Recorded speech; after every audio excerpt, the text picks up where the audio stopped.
He married her for the money, then spent it all on someone else, Mary Leiter, Lady Curzon. There is a chapel at Kedleston Hall, in Derbyshire, where two figures lie carved in white marble, side by side, hands almost touching. A man and a woman, resting in the same cool light that falls through the same tall windows in summer and in winter. Husband and wife. The strange thing about them, the thing the guidebooks tend to mention only in passing, is that when the sculptor finished the woman, the man was still alive. He had commissioned his own likeness to be laid down beside hers, while he still walked the corridors of that house, still stood up to argue in the House of Lords, still had the better part of 2 decades of living left to do. He wanted it settled early. He wanted anyone who came to look to see the two of them together, in stone, in the exact position he had decided they would keep for the rest of time. A few rooms away, behind glass, there is a dress. It has been there for more than 100 years. The silk has aged to the colour of old paper. The gold thread has darkened at the edges where the light no longer reaches. But the dress still holds one detail that time has not been able to touch. Sewn into the centre of every embroidered peacock feather is the wing case of a real beetle, hundreds of them, each one a small chip of iridescent green and blue. They do not fade, they cannot fade, because the colour is not a dye or a pigment. It is the structure of the wing itself, bending the light the same way it bent the light on the single night the dress was ever worn. The woman who wore it was 36 years old when she died. Her name was Mary. She was born Mary Leiter in Chicago, the daughter of a man who had started with almost nothing and built one of the largest fortunes in America. She would become the vicereine of India, wife of the man who governed 300 million people in the name of the British Crown. For a few short years she was, by any honest measure, the most powerful American woman alive. And the sentence at the top of this video makes an accusation about the man she married, that he wanted her for her father's money, that once he had it, he spent it, and gave what was left of himself to other women. That sentence is close enough to the truth to sting, and wrong enough in its details to need correcting, because what happened to Mary Leiter is more particular than a story about a fortune hunter and a cheated bride, and in places it is harder to forgive. Before we go back to the beginning, to Chicago and the store that started all of it, one small thing. If the women history recorded under their husbands' names are part of why you are here, then subscribe and leave a comment telling me where in the world you are watching from. It costs you nothing, and it puts a story like this one in front of more people who would want to hear it. Now to Chicago. She was born on the 27th of May, 1870, in a city that was still, in some sense, inventing itself.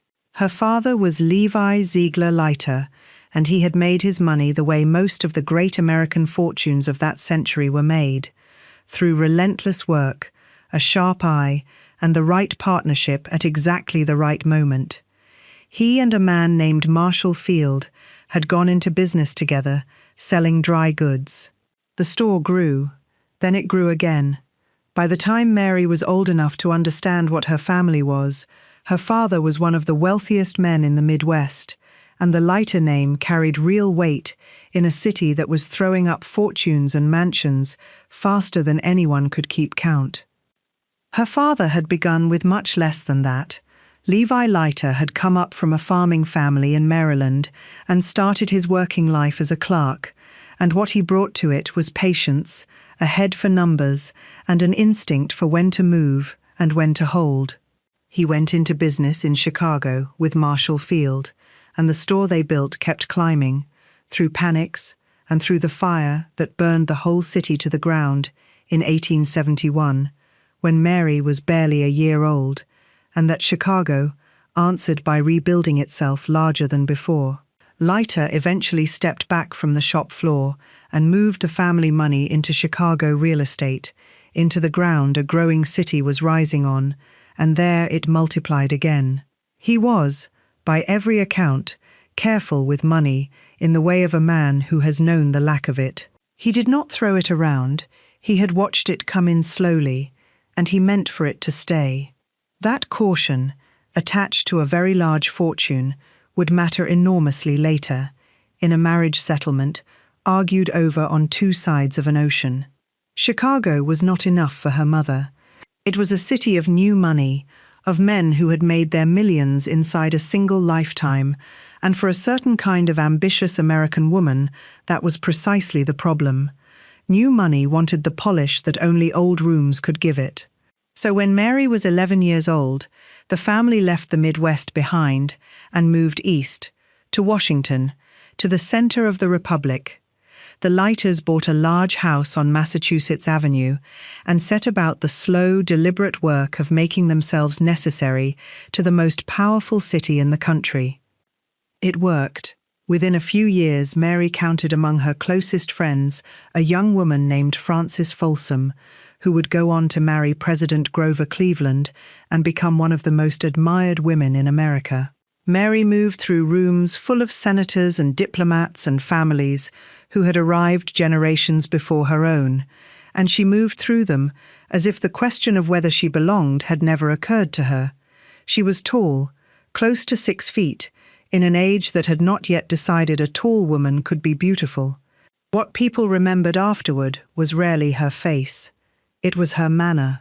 Years later, when she had died and the Chicago newspapers ran their obituaries, one of them noted that she had none of the aggressive self-confidence usually attributed, fairly or not, to ambitious American girls. She attracted, the paper wrote, by a certain reserve, a thoughtful and studious quality, an engaging sympathy.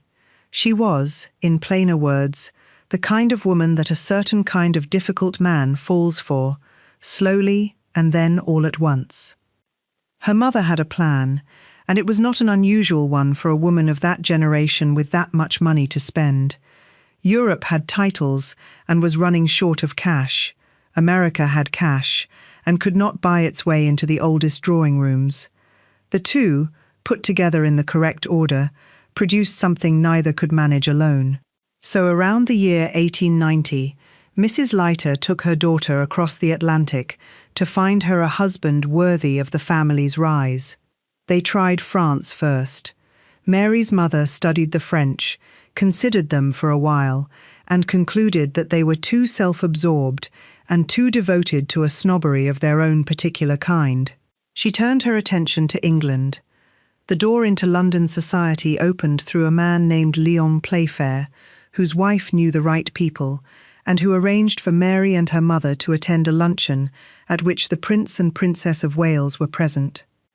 The Duchess of St. Albans made the introductions. London, which had been perfectly indifferent to the existence of Mary Leiter one day earlier, decided almost at once that it approved of her. She was presented at court. The great houses opened their doors to her. She danced at balls in rooms that had been beautiful for 200 years and would be beautiful for 200 more. And it was at one of those balls, sometime around 1890, that she first met George Nathaniel Curzon.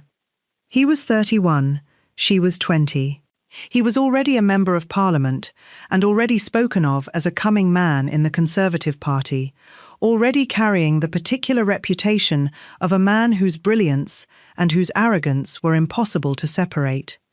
His contemporaries at Oxford had summed him up in a little verse that followed him the rest of his life. "My name is George Nathaniel Curzon," it ran. "I am a most superior person." He was not, in fairness, wrong about his own gifts. He had travelled further than almost anyone of his generation, through Persia and Afghanistan and the passes of Central Asia, and he had written books about those places that serious men read and took seriously. He was already being mentioned in connection with real power, and he carried himself with the total certainty of a man who had studied every subject that interested him more carefully than the people around him, including the subject of whether he had any interest in a particular American heiress. He did not. She did.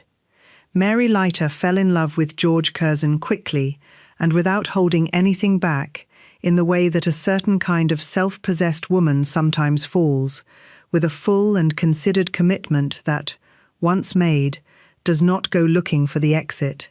She found him compelling in exactly the ways he was compelling: the intelligence, the ambition, the air of a man who intended to end up somewhere that mattered and was simply waiting for the world to catch up to him. His own heart took much longer. According to his biographer Nigel Nicholson, it was not until several years into their acquaintance, after letters and visits and the slow accumulation of knowing one another, that Curzon understood what everyone close to Mary had grasped from the start: that she was, in the ways that counted, more than his match. She brought warmth into rooms that he turned cold simply by walking into them. She had an instinct for people that he did not possess and could not fake. She had a steadiness that she offered to a man whose back hurt him every single day of his life, who wore a steel corset under his clothes to hold his spine straight, and who told almost no one about the pain. They became engaged in 1893, after a courtship that had lasted 2 years. 2 years during which Curzon travelled and wrote and served in Parliament, and was, by most honest accounts, not an easy man to wait for. Mary waited. The engagement was kept secret at his insistence for the length of that wait, while he travelled and finished a book on the Far East and turned the question of marriage over and over with the same relentless deliberation he brought to everything else. He wrote to her. He went silent. He wrote again. A less certain woman would have read the silences as an answer and moved on, and no one would have blamed her, because London was full of men who would have married Mary Leiter on a week's acquaintance. She did not move on. She had made her decision about George Curzon at a ball when she was 20, and she was not a person who reopened a decision once it was closed, and she held to it through 2 years of a courtship, conducted mostly by post, with a man who could not, for the life of him, simply say yes. They married on the 22nd of April 1895 in Washington. She was 24, he was 35. Nigel Nicholson would later describe the whole thing with a dry economy. "It was a Cinderella story," he wrote, "provided you could accept a Cinderella whose father was worth at least $20 million. From the outside it looked like a clean triumph. An American girl, new money, no title of her own, and she had won one of the most sought-after men in England. She had done it without performing, without flattery, without a single visible maneuver. She had simply been, with complete consistency, exactly who she was, until the coldest clever man in London could not imagine his life without her. Underneath the romance of it, there was a plain financial fact, and it is the fact the title of this video leans on. George Curzon was the heir to an old name and an old house, but the Curzons of Kedleston were land-rich and cash-poor, and land does not pay for a career in politics, or for the travel and the books and the manner of living a man like George intended to keep up. His ambitions cost money, and on his own he did not have enough of it. The Leiter fortune changed that. Levi Leiter provided a settlement generous enough to give the couple a large and steady income, the kind that underwrites a political life, that pays for the houses and the servants and the long years in unpaid or barely paid public office a man climbing toward the top of the British state has to survive. Whether George married Mary because of that money is a question nobody can answer cleanly, because he plainly also came to love her, in his cold and total way. But he could not have lived the life he lived without it, and he knew it, and so did her father, which is why the settlement was negotiated with all the care that careful men bring to guarding what they have built. What no one said out loud on the wedding day, not the guests in their finery, not the reporters writing it up, perhaps not even Mary, was the thing that would hang over everything that came after. She had won George Curzon, but George Curzon was not a man who ever stopped wanting things. He had never once in his whole life been finished wanting, and the next thing he wanted was the single largest prize the British Crown could hand to a man who had not been born royal. He wanted India. On the 6th of January, 1899, the ship carrying Lord and Lady Curzon came into the harbour at Bombay. Mary was 28 years old, and she was pregnant with their first child, and as the city opened up in front of her, the heat and the light and the noise and the smell of spice and salt and dust that is like the smell of nowhere else on earth, she understood, maybe for the first time in full, the size of what she had agreed to. Her husband had been appointed Viceroy of India. The title made him the personal representative of Queen Victoria over a subcontinent of 300 million people. It was the most powerful office the crown could give to a subject who was not part of the royal family, and Mary, as his wife, would carry the title of vicereine, a word with no American equivalent, because America had never produced anything that needed one. She was, in effect, the first lady of an empire inside an empire. They went by train to Calcutta, where the ceremonies of arrival were waiting, and what met them along the route and in the streets of the capital was something no newspaper back home could have prepared her for. By the accounts of the time, more than 100,000 people had gathered to see the new viceroy and his wife arrive. 100,000 of them, pressing along the roads, offering the kind of reception that republics do not give to anyone, and that even monarchies save for their rarest days. An Indian poet named Ram Sharma had composed a verse of welcome, and he had addressed it, of all the choices available to him, to the viceroy's wife, rather than to the viceroy. A rose of roses bright, he wrote, a vision of embodied light. The papers called her the most beautiful Memsahib in Asia. She moved through the viceregal court with a grace that was noticed even by the people who had fully expected to be unimpressed by an American, and she learned the whole machine of it faster than anyone thought she could, absorbing everything, adjusting to everything, without ever appearing to adjust. The calendar of a viceroy's wife did not let up. State dinners, formal receptions, tours of hospitals and schools, audiences with Maharajas whose courts had existed for centuries before a single British ship reached India, and who watched this tall American woman with the careful attention of people who have learned to read foreigners with great precision. She met every one of those occasions. And she did something more than meet them. Before the Curzons left for India, Queen Victoria herself had asked Mary to support the training of Indian women in medicine, and Mary took the request to heart. She put herself into the work of hospitals and medical schools in ways that were remembered long after her own time there had ended. She promoted the craftsmanship of Indian artisans. She worked their embroidery into the fabric of her own court gowns and carried those techniques into the great houses of Paris and London, making them fashionable in rooms that had never once thought to look in that direction. There was a small house in the hills above Simla, a retreat called Mashobra, 17 miles from the summer capital, tucked under tall deodar trees, away from the processions and the palace politics and the press that covered Lady Curzon's movements the way it covered royalty. Up there, for a few hours at a time, the Curzons were just George and Mary. He called her Kinky, she called him Pappy. They ate under the trees and drank in the cool mountain air, and in those hours, the distance between them, the 11 years of age, the steel corset worn in silence beneath his shirt, the ambition that ran through him like a current she could work alongside, but never redirect, all of it shrank down to something a person could hold.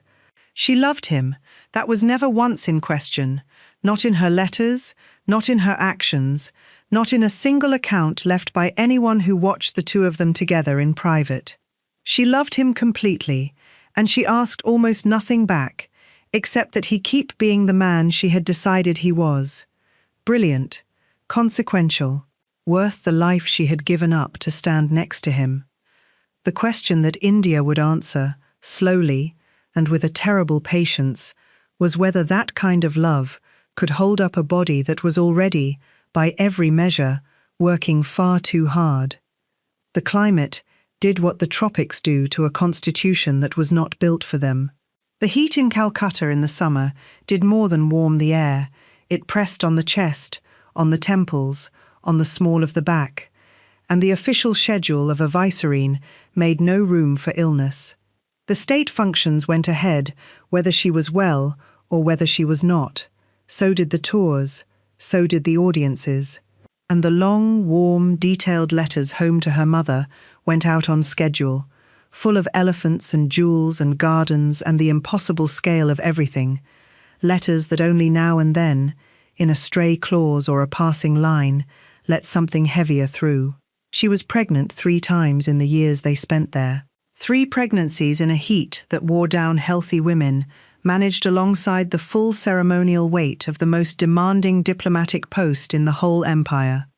In 1901 she left for a while, to recover in Europe, and her husband stayed behind and wrote her letters full of longing.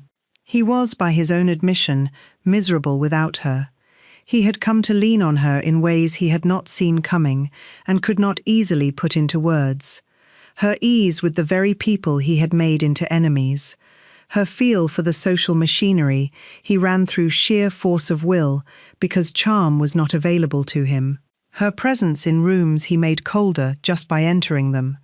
But when she came back to the same heat, the same schedule, the same man who could not be asked, temperamentally or physically, to slow down for anything.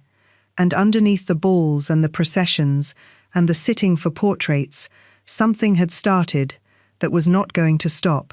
The headaches got worse. By 1903, they had become more than headaches. They became weeks in bed, weeks in which the most powerful American woman in the world lay flat in a darkened room in a palace in Calcutta, while her husband's ambitions carried on without pausing to ask what they were costing her. She would not have wanted him to ask. That may be the saddest thing in the whole story. What made it harder was that there was no one there to carry it with her. Her mother was an ocean and a continent away, reachable only through letters that took weeks to arrive. Her husband was present in the building and absent in every way that would have helped, consumed by the work, awake before dawn over his papers, unable to see that a wife could be both magnificent in public and coming apart in private. The Indian summers drove the whole court up into the hills, and even there the boxes of official papers followed, and the dispatches, and the visitors who had to be received. She had ladies in waiting, and servants beyond counting, and a household the size of a small town, and she was, in the way that matters, alone with it. She kept writing home about the elephants and the gardens, because that was what her mother wanted to read, and because naming the other thing would not have changed it, and might only have frightened the people who loved her. She had decided, long before India, that she would never be a burden to the man she had chosen. She kept that decision, even as it took from her the thing that decisions like that always take. Sometime in the months before January of 1903, Mary sat down with a length of champagne-coloured silk and began to plan the most extraordinary dress anyone would wear in that decade. The occasion demanded it. George had organised a vast celebration to mark the coronation of King Edward VII as Emperor of India, a durbar staged at Delhi that he intended, in his own words, to be the grandest pageant in history. 2 weeks of ceremony, 48 ruling Maharajas summoned to pay their tribute, more than 100,000 people in attendance. Processions of elephants and camels through the streets, fireworks, dancing that began at dusk and ended when the stars had moved across the sky, and at the very centre of it, on the night of the state ball, the peak the entire event had been building toward, the vicereine would need something to wear. She designed it with the craftsmen of a Delhi workshop run by a man named Kishan Chand, artisans who worked in an ancient embroidery tradition called Zardozi, gold and silver thread laid into fabric by hand with a fineness that no machine has ever matched. The embroidered panels, overlapping peacock feathers rendered in metal thread, were then shipped to Paris, to the House of Worth, the most prestigious couture house in the world, the house that dressed empresses and queens, to be built into a gown fit for a woman who was, in that particular moment, close to being both. The detail the newspapers seized on, the detail that reporters in Calcutta and Chicago and London described with something close to disbelief, was the eyes of the peacock feathers. Each one was set not with a jewel, but with the iridescent wing case of a real beetle, a small shimmering shell of green and blue, the color of deep water under strong light. Many of the guests who watched Mary come into the room that night assumed they were looking at emeralds. They were not emeralds. They were something stranger and more alive. The finished dress weighed about 10 pounds, 4.5 kilograms of silk and metal and beetle wing. The state ball took place on the 6th of January 1903 in the Hall of Private Audience inside the Red Fort of Delhi, a Mughal palace that had stood for 2.5 centuries, built by Shah Jahan, the same emperor who raised the Taj Mahal. Now the hall held thousands of candles and the Viceroy and Vicereine of India and their guests. Mary walked into that room in the peacock dress, and the room went quiet. She wore a diamond tiara made by Boucheron, a diamond necklace, and at her throat a brooch of diamonds and pearls. She stood close to 6 feet tall, and she stood the way she had always stood, completely straight, completely present, and the reserve people had noticed, since her Washington years, now read as something else entirely, the absolute composure of a woman who had arrived exactly where she meant to arrive. Her husband, watching her from across the hall, had once said that she was the thing that made the whole spectacle of the Raj bearable to him. That night, she was also the spectacle. The whole event was a statement about permanence, an empire announcing to itself and to the world that it would last. 48 princes bending toward a foreign crown, a Mughal hall filled with British candlelight, a pageant designed so that no one who witnessed it could picture the arrangement ever ending. It would end. Within 15 years, the men who staged it would be feeding a generation into the trenches of Europe, and within 50, the empire itself would be gone from India altogether. Mary would see none of it. She had less time even than the thing she was helping to celebrate. She stood at the exact center of the most confident evening the British Raj ever put on, and she was, that night, already past the peak of her own strength, holding a pose in 10 pounds of silk and metal for a husband and an empire that would each, in the end, outlast her and forget her. It was the highest point of her life. It was also the last year she was truly well. If you have made it this far with me, and I hope you have, take a moment to subscribe and turn on notifications, because the part that comes next is the part almost no one tells. Not the triumph, the bill for it. Within months of the Durbar, Mary was confined to bed. The headache she had managed for years through sheer determination and silence had turned into something she could no longer manage at all. In letters from that stretch, she described lying entirely flat for a month, unable to rise, while the official calendar of the Viceroyalty rolled on without her. George came when he could. He was, by his own account, bewildered by her illness, in the way that very capable men are sometimes bewildered by the things they cannot fix by working harder, or reforming, or simply overpowering. She recovered, or seemed to. She went back to the dinners and the tours and the letters home. And then, in 1904, she was pregnant again, a fourth pregnancy in the years since they had arrived, at exactly the moment her husband decided to do something no viceroy before him had done. He insisted on a second term. Mary had written to her mother that going back to India would be a great mistake for both of them. She went back anyway. She returned in January, and he joined her in May, and in the autumn of that year, at Walmer Castle in Kent, she suffered a miscarriage. The complications that followed were serious, An infection set in, and the doctors treated it with surgery that the newspapers described, in the careful language of the day, only as a severe illness, and that Mary never truly recovered from. For days it was not clear she would live at all. George, who had come back from India, sat with her through the worst of it, and the composure that had never once cracked in public, cracked then, in private, at the side of a bed where the doctors had stopped promising anything.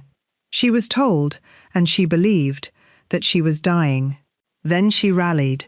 She always rallied, until the one time she did not.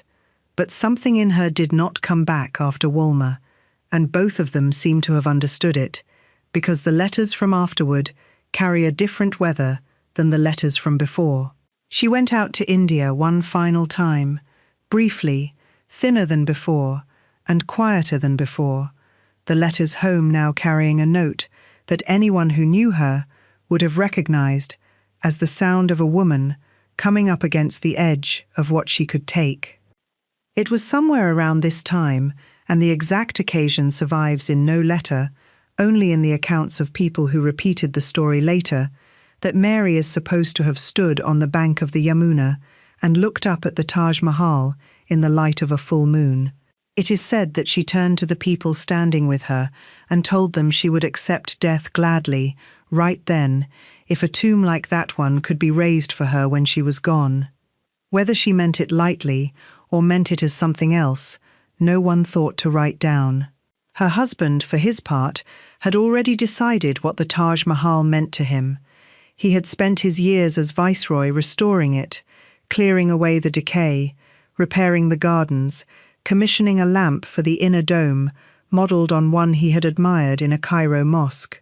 In his farewell address to India, he would say, "Of that monument, if I had never done anything else in India, I have written my name here, and the letters are a living joy." It was a magnificent line. In the shadow of what was happening to his wife, it was also, without his intending it, a devastating one. He had written his name in marble. He would be remembered. Mary had written hers in the years she had given, in the children she had carried in that heat, in a dress of gold thread and beetle wings, and she was running out of years to write anything else. There are men who cannot stop fighting even after the fight is lost, and George Curzon was one of them. It was, depending on where you stood, either the quality that made him great or the quality that made him impossible to work beside. By the time his dispute with Lord Kitchener reached its end in the summer of 1905, the difference between those two things had stopped mattering. Kitchener was the commander-in-chief of the Indian Army, and he was also a war hero of the exact type the British Empire produced and loved above all others. The type who had won his battles in faraway places, with names that sounded like adventure, whose portrait hung in drawing rooms, whose every opinion carried the authority of a man the public had already decided was right before he opened his mouth. He and Curzon had been drifting toward a collision for a long time. The question between them, on paper, was a dry administrative one, about who controlled the military member of the Viceroy's Council, and through that seat, the supply and logistics of the army. In practice, it was a contest between two of the most immovable men in the empire, and only one of them had the newspapers behind him. Kitchener did. Curzon fought with everything he had. He wrote memoranda, he argued. He appealed over Kitchener's head to the Prime Minister, Arthur Balfour, in London. He was certain of his position, the way he had always been certain of everything, without a shred of doubt, with the conviction of a man who had studied the question more thoroughly than anyone else in the room. And he was, it has to be said, not wrong. His biographer, David Gilmour, going back over the whole affair decades later, concluded that Curzon's reading of the military question had been largely correct. It made no difference. The government sided with Kitchener in August of 1905. And George Curzon, Viceroy of India, the man who had governed 300 million people for 6 years, who had restored the Taj Mahal and staged the grandest pageant in the empire's history, handed in his resignation and prepared to leave. He left India on the 18th of November, 1905. There were no honours waiting for him when he got home, none of the customary recognition that every viceroy before him had received as a matter of course. He had gone out under the cloud of the Kitchener business, and the government that had asked him to go saw no reason to soften the way he went. He came back bitter, and he came back to nothing, a man who had aimed at the highest things and been turned away, in the most public and humiliating way possible, at almost the last step. He did not stand in the general election of 1906. He entered what his contemporaries, with the particular cruelty of political language, called the wilderness. Mary came home with him. She was 35 years old.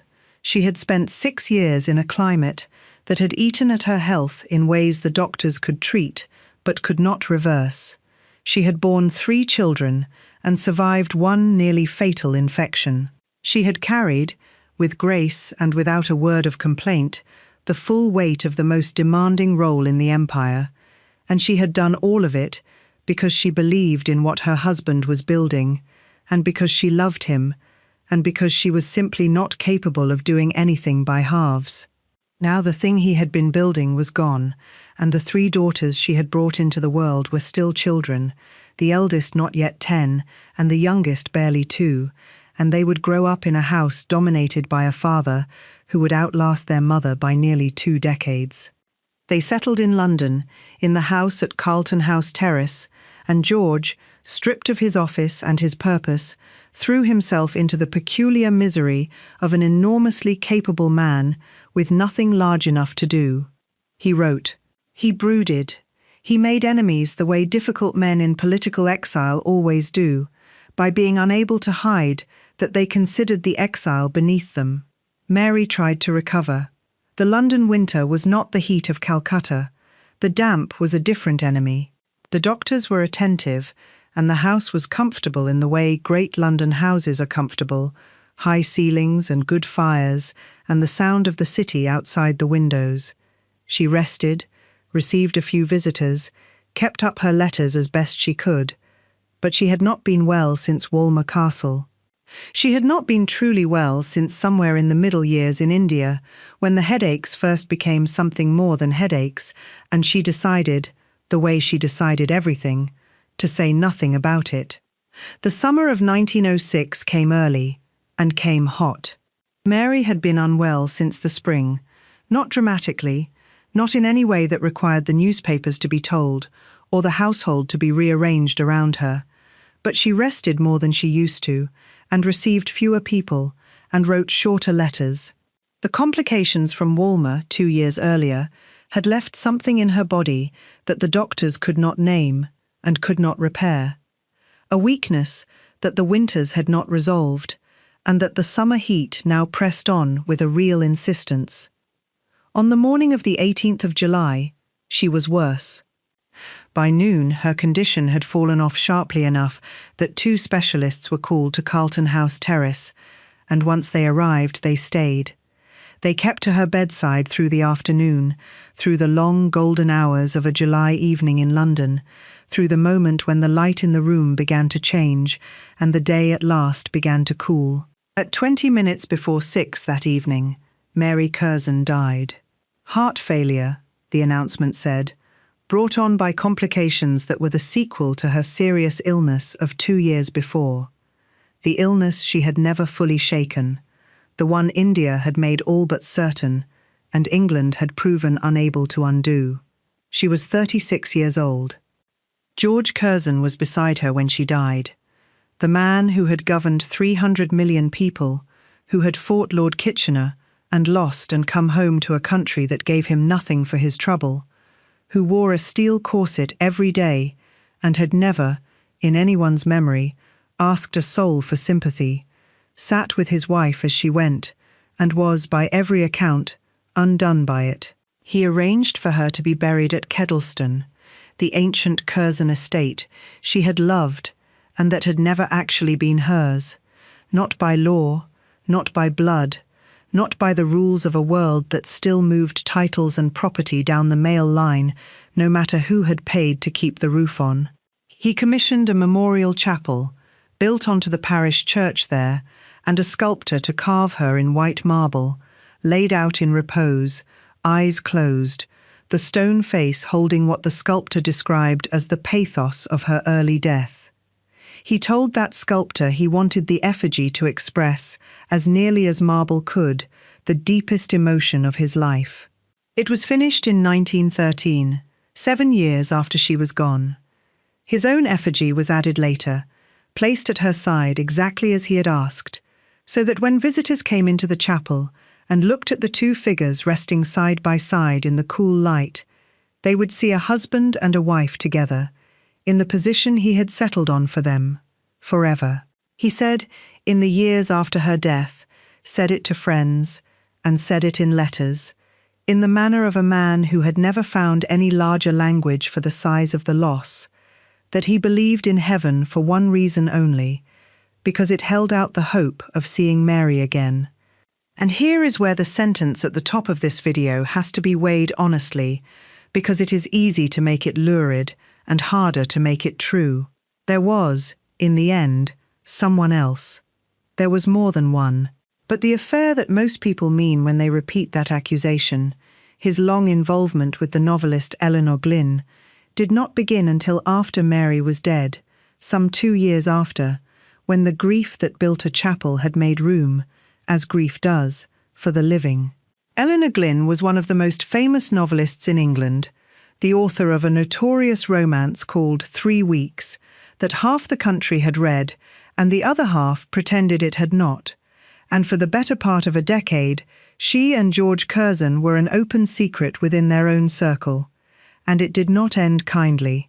Glyn, who had been staying at his house at the time, learned that he had become engaged to another woman by reading it in the morning newspapers. That other woman, his second wife, was Grace Elvina Hines, a wealthy widow from Alabama, beautiful and socially accomplished, and he married her in 1917. So the woman he spent the rest of himself on was not a rival waiting in the wings while Mary suffered in a darkened room. She came after. What came after was the truer betrayal, and it was quieter, and it had to do with money. The fortune that had come from Chicago, from a dry goods store and a self-made man named Levi, was supposed to pass to Mary's 3 daughters. It was theirs, by origin, the inheritance their mother had carried across an ocean, and their father controlled it. According to Anne de Courcy, who told the daughters' story decades later, George Curzon was fiercely determined to keep his hand on every part of their lives, and the most painful part of that, the part that cut deepest, was the money that was rightfully theirs and that he would not simply hand over. They had to fight him for it, one by one. Irene, the eldest, never married.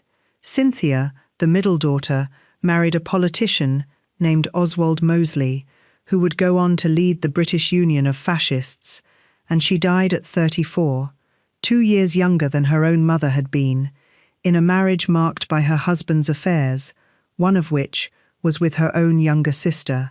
That youngest sister was Alexandra, who had been barely 2 years old when Mary died, who grew up with no memory of her mother that was truly her own, who married a man who was the closest friend of Edward VIII, and who lived her whole life in the long aftershock of a woman she never knew. The 3 of them grew up at the glittering centre of a Britain between the wars, in its politics and its scandals both, and not one of them had their mother there to ask what they should do. What they had instead was a father who loved them in the same manner he had loved their mother, completely and on his own terms, and with a grip that tightened rather than loosened as they grew.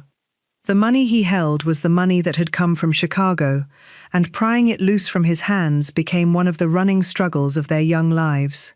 Anne de Courcy, who wrote their story, called them the Viceroy's daughters, and the phrase carries the whole trouble of it, that even grown, even titled, even wealthy in their own right, they were still first of all his, the way the estate was his, and the great house was his, and, in white marble in the chapel, their mother now was too. It was Alexandra, at the very end of a long life, who gave the dress away. In 1997, she handed the peacock gown to the British nation in lieu of the tax owed on an inheritance, and she was 93 years old when she did it, and she died the following year. The dress was the last thing of her mother's that she had it in her power to place somewhere it would be seen. George Curzon is remembered. That part was never in doubt. He went on to serve as Foreign Secretary of Great Britain, to negotiate treaties, to shape the settlement after the First World War in ways that are still visible on the map of the Middle East today. In 1923, he was the clear favourite to become Prime Minister, and he was passed over at the last moment for Stanley Baldwin, the final and largest disappointment in a life that had run through great disappointments and great achievements in more or less equal measure. He died in 1925, at 66, having outlived Mary by 19 years. There is a statue of him in front of the Victoria Memorial in the city that used to be called Calcutta, in the country whose monuments he spent 6 years restoring, and whose people he governed with a mixture of real dedication and breathtaking condescension that history has still not fully sorted out. His name is in the books, in the chapters on the Raj, in the footnotes of the peace, in the accounts of the succession crisis he lost. For a very long time, hers was in none of them. She was the beautiful American who married the viceroy, a caption under a photograph, a wife. The dress outlived her by more than a century, and for most of that century the dress was more famous than the woman inside it. Visitors to Kedleston are sometimes surprised when they read the little label by how much the thing weighs, 10 pounds across the shoulders, and they look at it behind the glass and try to picture wearing it, the pull of it at the back, the particular discipline it would take to move through a crowded room and stand straight and still and let people look at you and feel, as they looked, that what they were seeing was effortless. She wore it for a single evening. By the account of everyone present, she was magnificent. By that point, she was also already dying. The two effigies lie in the chapel in the quiet, George and Mary, cut from the same white stone, resting in the same cool light that falls through the same windows regardless of the season. Visitors come and look and leave. The dress sits a few rooms away, behind glass, in a house that was always his and was only ever hers by marriage. The gold thread has tarnished. The white silk roses along the hem have faded to the colour of old paper, and the beetle wings are still shining, each one set by hand into the centre of a woven feather by craftsmen in a Delhi workshop in the years before the First World War, before the partition of India, before the end of the empire that ordered them made. The iridescence does not fade. It is not a colour that time can bleach away. It is the microscopic architecture of the wing itself, bending the light the same way it always has, indifferent to the century, indifferent to everything that has happened since a woman walked into a ballroom in the Red Fort and the room went quiet. Somewhere in Chicago, in the year 1870, a girl was born to a man who had looked at the world and decided he could make more of it than he had been handed. She inherited that from him. She carried it across an ocean, and up through the drawing rooms of London, and across the Indian Ocean, to a subcontinent that received her like a queen, and it took from her, over 6 years of heat and ceremony, and love and silence, everything she had to give. She was 36 years old when it was done, and the man she gave it all to built her a tomb, and lay down beside her in stone, and spent the years she did not get on other women, and on the fortune that should have gone to her daughters, and told his friends he only believed in heaven because it might let him see her once more. Both of those things are true. That is the hard part. If Mary Leiter's story stayed with you, and you would like more of them, the women who paid for other people's monuments and were left out of the history that followed, there are more of them waiting on the screen right now. Subscribe so the next one finds you when it goes up. And if you made it all the way to the end of this one, leave a single word in the comments, her name, Mary, so I know who is still here for the ones that got left behind.